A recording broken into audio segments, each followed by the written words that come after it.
कई बार हम लोग लाइफ में लोगों से सजेशन लेते हैं।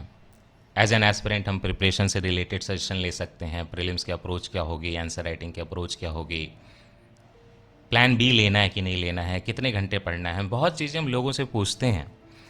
लेकिन आपको शायद पता ना हो, ये जो रैंडम आस्किंग है लोगों से, ये कई बार मोस्ट ऑफ द टाइम 99% आप पे बैकफायर करने वाली है। तो आज मैं डिस्कस करूंगा कि एग्जैक्टली ये गलत क्यों है, क्या इसमें आपका नुकसान होता है। दूसरा ये डिस्कशन करूंगा कि सॉल्यूशन क्या है। विदाउट सॉल्यूशन कोई स्टेटमेंट देना हमेशा खतरनाक है, तो ये काम तो मैं कभी करूंगा नहीं।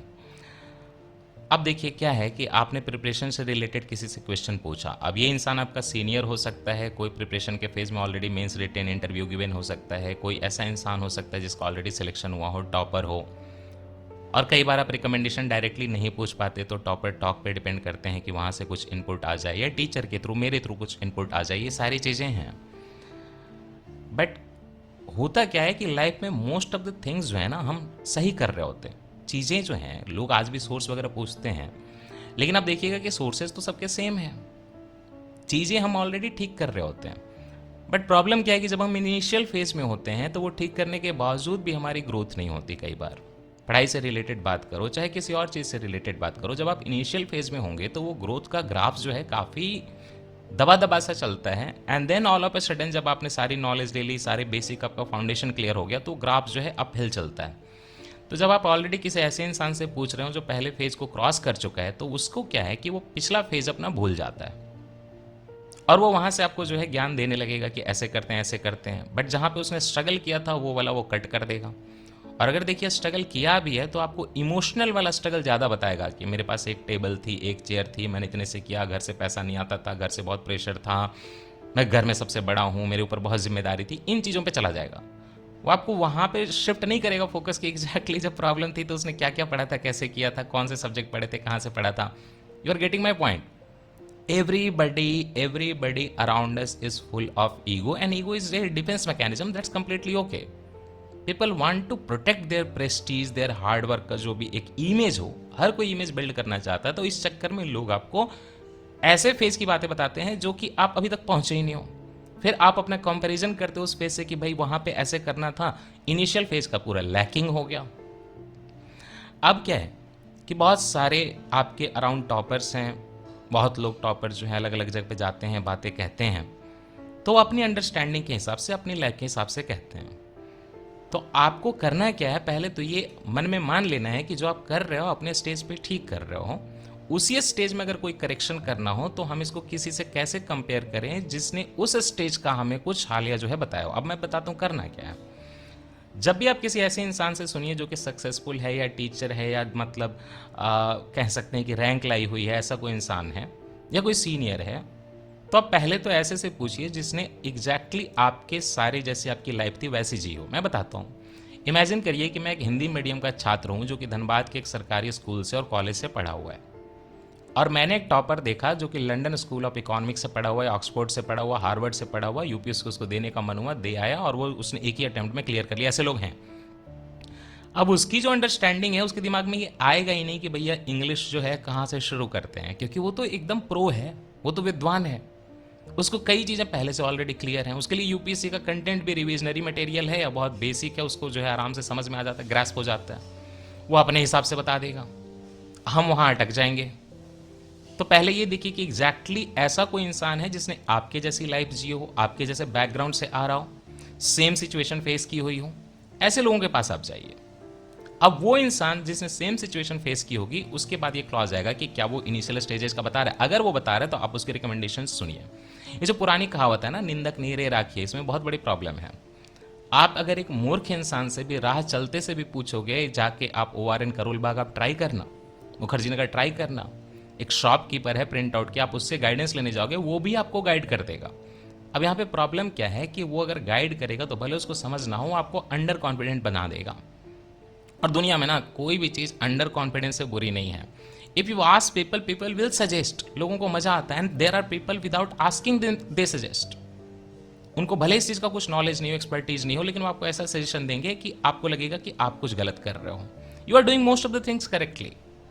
Don't be underconfident. Overconfidence से किसी का नुकसान नहीं हुआ आज तक, पता आपको, भले कभी कभी बेइज्जती हो जाए। लेकिन अंडर कॉन्फिडेंट इंसान, अगर आप इंटेलिजेंट हैं खास करके, तो ऐसे लोग ना बहुत अंडर कॉन्फिडेंट हो जाते हैं और उनके लिए बहुत बैकफायर करता है। You will start doing all the wrong things जो कि आपको नहीं करनी थी। तो फिर इसके अलावा टॉपर वगैरह नहीं हो, मान लीजिए टॉपर कभी झूठ बोल रहा है ऐसा लग रहा हो, तो हम फिर किससे रिकमेंडेशन लें? हम ऐसे इंसान से रिकमेंडेशन लें जिसने हमारी पूरी हिस्ट्री देखी हो। That can be a very close person, but then again कुछ हिस्ट्री देखने वाले लोग हमारे लिए अच्छे नहीं होते, टॉक्सिक भी होते हैं और कई बार वो हमारे घर में बैठे होते हैं। तो आपको ये देखना है कि क्या सामने वाला इंसान पूरी मेरी लाइफ जानता है। फायदा क्या है, जब पूरी लाइफ आपका सामने कोई जानता है तो आपके सक्सेसेस फेलियर सारे जानता है, तो आपको रिमाइंड कराएगा कि देखो उस टाइम पे तुमने इतनी स्ट्रगल्स के बीच में ये सक्सेस ले ली थी, तो आज ले सकते हो। और जिसको ये इन्फॉर्मेशन नहीं है वो सिंपली आपको देखेगा कि अरे आप तो एक फेल्ड कैंडिडेट हो, उसके हिसाब से रिकमेंडेशन दे देगा। आपके कॉन्फिडेंस के लिए जरूरी है कि आप अपने लाइफ के पीक भी याद करें। हनुमान जी को अपने शक्तियों का जो है अनुमान नहीं था, तो उनको रिमाइंड कराना पड़ता था कि हनुमान जी आप ये भी कर सकते हैं। तो ये रिमाइंडर कौन देगा? जिसने लाइफ देखी हो। बट देन अगेन एक क्लॉज है कि क्या वो इंसान आपके लिए सेंसिटिव हो। कई ऐसे करीबी लोग हैं जिन लोगों ने लाइफ देखी और आपके लिए वो मिसयूज करते हैं। अब देखिएगा आपके अराउंड ऐसे लोग हैं जिसने आपकी लाइफ देखी हो, वो मिसयूज करते हैं आपके अगेंस्ट टॉक्सिक होकर और आपको मतलब आपके फेलियर याद करा देंगे।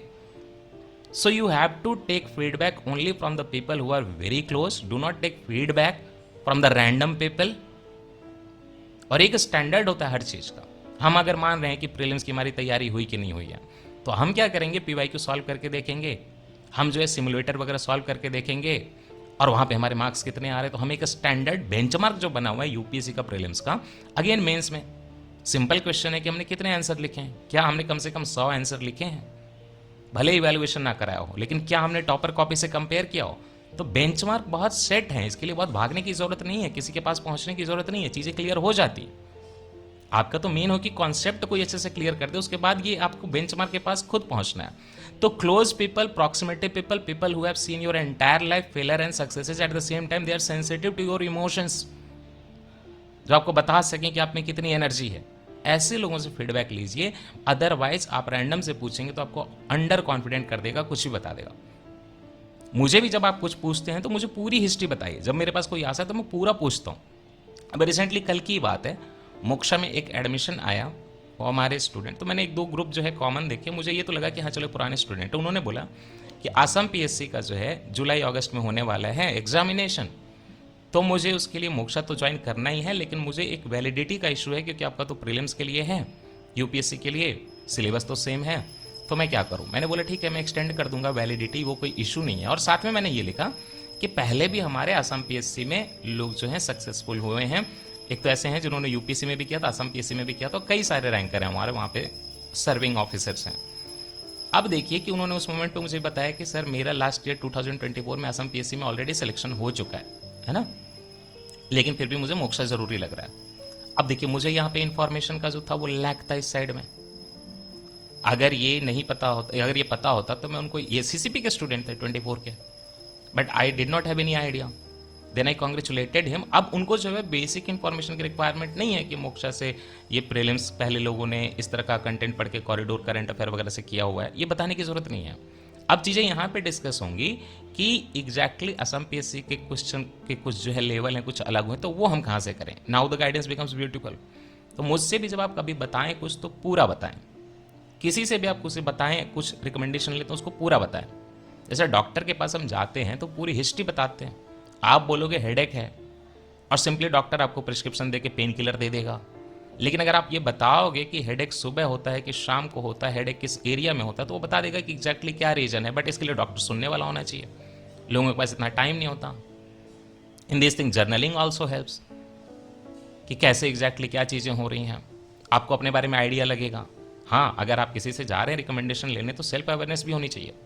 मेरे पास कई ऐसे मैसेजेस आते हैं, आपको पता है, high prelims, high UPSC, high prepare, कुछ नहीं, पूरा सेंटेंस भी नहीं होता, प्रिपेयर 2027, 2028, करंट अफेयर्स, इस तरह के आते हैं सेंटेंस भी लोग पूरा नहीं लिखते। तो ये अवेयरनेस कहाँ से आएगी?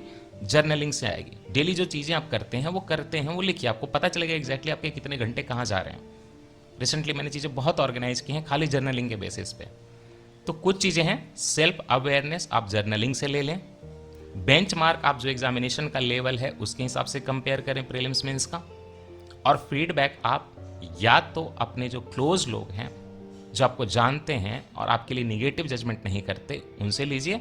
और अदरवाइज अगर आप टॉपर की सुन रहे हैं तो ऐसे टॉपर से सुनिए जो कि एग्जैक्टली सेम मड से निकल के अपनी जगह पे गया है और वो तैयार है अपना पास्ट भी आपके साथ शेयर करने के लिए। This are the basics. ये करेंगे तो आपको जो है इंफॉर्मेशन की बॉम्बार्डमेंट नहीं होगी, टाइम भी बचेगा। अदरवाइज रैंडम लोगों से पूछोगे तो एवरीबडी हैज सम व्यू। याद रखिएगा इस चीज़ों को और अपनी तैयारी करिएगा। प्रीलिम्स काफ़ी करीब आ गया है, तो आपसे मैं उम्मीद करता हूँ कि आप डेली 10-12 घंटे पढ़ रहे होंगे। कॉरिडोर वर्चुअल लाइब्रेरी में आई कैन सी पीपल, अभी 1 2 3 4 5 6 7 8 9 12 लोग अभी हैं मेरे को इंक्लूडिंग, और सारे लोग पढ़ रहे हैं। तो आपसे भी ये उम्मीद की जा रही है कि आप जहाँ भी अवस्थित हैं अपनी पढ़ाई अच्छे से कर रहे हैं। प्लीज़ पढ़ाई में कमी मत आने दीजिएगा। बाकी मैं टेलीग्राम चैनल पर इतनी चीज़ें पोस्ट कर दूंगा इंपॉर्टेंट वाली कि काफ़ी क्वेश्चन तो आपके यहीं से हो जाएंगे। मैं मिशन मोड में हूँ कम्प्लीटली, आप भी मिशन मोड में रहिए, यही साथ रहेगा। यहीं से सिलेक्शन लेंगे और यहीं से रैंक ला के जो अपनी लाइफ के अगले स्टेज में जाएंगे, और फिर हमेशा एक अपना एक बॉन्ड स्वीट सा जो क्रिएट होता है हमेशा रहेगा। ब्लेस्ड रहिए, खुश रहिए। खुश रहना सबसे इंपॉर्टेंट है। जितनी भी टॉक्सिसिटी हो लाइफ में उसको सारे को साइड कर दीजिए। You are the most important, you are beautiful and you are amazing person. Protect yourself, protect your happiness, protect your career, protect your health.